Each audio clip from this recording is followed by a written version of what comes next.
Hi everyone, this is Nita with WeCookiers.com, and I wanted to do a quick video for you. I recently upgraded to my paper cutter to a Wescott Carbo Titanium cutter, and I use this for silkscreen cookies stencils. And I'm not much of a crafter, and this has a scoring tool as well as a cutting tool, and I really don't want this on here, and it kind of gets in my way.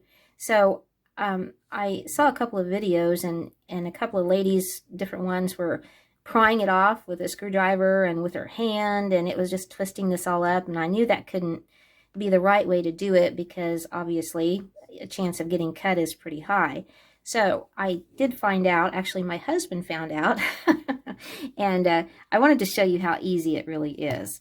So you just move your cutting tool down, move the scoring tool down just a bit, and you will see that there is a little notch in this blue right there. And so you're going to just take your cutting tool, find that notch, and just lift up like that, and it comes right off.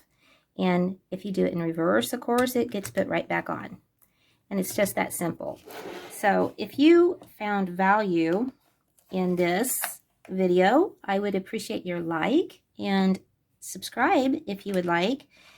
And if you would like to be part of the WeCookiers newsletter, that is just packed full of ideas and business tips, feel free to join, and I'll put that description in the description box, excuse me, and we will talk to you later. Thank you so much.